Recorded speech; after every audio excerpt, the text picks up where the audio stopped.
Good morning, guys.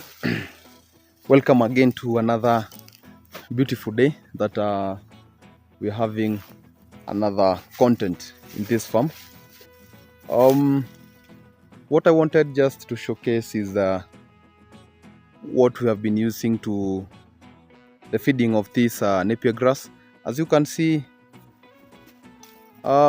we have been cutting this Napier grass in different segments. So this one, the sheep will feed on this after around 3 days. We have just cut it and we want it to wilt so that it will lose more water and increase the dry matter content. And the most interesting thing is this super Napier, we have been feeding both the sheep and the poultry, and the poultry have been doing very nicely. When feeding the super Napier grass to the poultry, we have not been substituting the commercial feeds. We have just been giving the right amount, the amount that we have been giving of the commercial feeds. But the most interesting thing is when feeding this super Napier to the chicken, the yolk, the color of the yolk has been increasingly becoming more and more yellow, actually compared to the kills. That's one of the most interesting things that I found out, because I saw online that you can feed it to the poultry, and I decided to give it a try, and I gave it a nice try. So we have been feeding the poultry the super Napier grass that is planting this super Napier grass. This area is near the river. This big tree is at the banks of the river. So when I was planting this super Napier grass, the sole purpose of this was just to prevent the soil erosion. But now the super Napier has become quite big and quite nice. I think the protein content is is quite nice, because it's around 1.5 meters.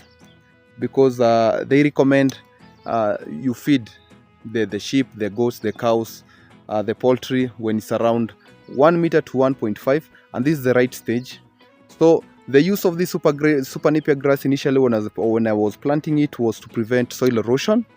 As you can see, this farm is quite steepy, and when during the last rainy season, there was a lot of soil that was carried away to the river. So I planted all through to that fence, and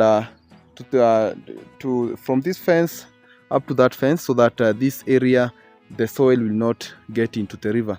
But now the super Napier has become quite big, and I've decided to use it to feed the poultry and the sheep. And there is another thing. On this tree, there are bees that have decided to take refuge here. They have been here for around 3 months, and I think maybe after some time goes, I'll invest on some very nice beehives, around 2 or 3, and I put them around here so that maybe we can have some honey for the family. As you can see, this is where the river starts. The river starts in this farm. So this is the source of the river that feeds people downstream, and it's been quite a blessing. So there's another thing that I wanted to show you. I decided to plant these cabbages. This is an F1 type of cabbages, and they are doing nicely. And because we are approaching the summer, I think during January the sun is very hot, and we are planning all of this area up to that stand. We can plant cabbages, and we do irrigation. Right now there is some guys who are preparing a water pan near the river, so that we can collect more water for irrigation when the seasons become very dry. The super Napier that I had a lot of super Napier in this farm, and we had we harvested around 2 lorries, but because we have not electrified this land yet. We have not put electricity, so we decided to sell it because the machine that I have the chaff cutter machine that I have is electric. I decided to buy it before the installation of electricity, so I decided to sell the Super Napier because the installation electricity was not yet done, and so I'm planning to install. So during the second round of cutting, I'm planning to put this Super Napier for silage, so that my sheep will have enough silage and there will be less work instead of cutting and carrying. So what we are doing right now is weeding, because now it's becoming a bit dry. These weeds will dry out. As you can see, that gentleman is my farm hand is doing the weeding right now, and you can't imagine this Super Napier was cut just a week ago, and as you can see, the size of that Super Napier is quite high and is quite promising. And that's it. So here again we have the cabbages. These are F1 cabbages that we are planning to plant. The pyrethrum, now the time for this pyrethrum is almost coming to an end.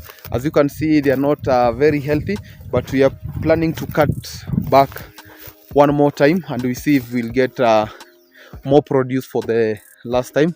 But I think now it's almost done. We need to uproot. Maybe we'll cut back one more time, then we uproot. There are more cabbages here. This one we'll sell them during the festivities, during the Christmas time. We'll sell those ones. As you can see, the Super Napier is coming up very nicely. The avocados are still doing very nicely, and here we have peas. We'll have some for Christmas. Like for this month, we are covered, and that's it. There is more and more nursery beds for carrots. Those are carrots right there, just for family use, not for commercial use yet. And as you can see, these are weeds, and these weeds, there is something that I found very, very interesting in these weeds. There are a lot of bees. There are a lot of honeybees. As you can see, there are a lot of them here, and these have quite caught my attention, and I'm thinking of investing in a beehive. And because most farmers around here are doing potatoes, and most farmers are not spraying a lot, I think it's a nice venture, because all of these bees, if I put a beehive around that area around the river, I just put a nice construction and put maybe several hives, I might be able to tap all these bees for family use and maybe for commercial use. So that's it, guys, for today. I'll see you in the next educational video for the next update. God bless you. Have a nice time during this Christmas for you and for your families and friends. See you next.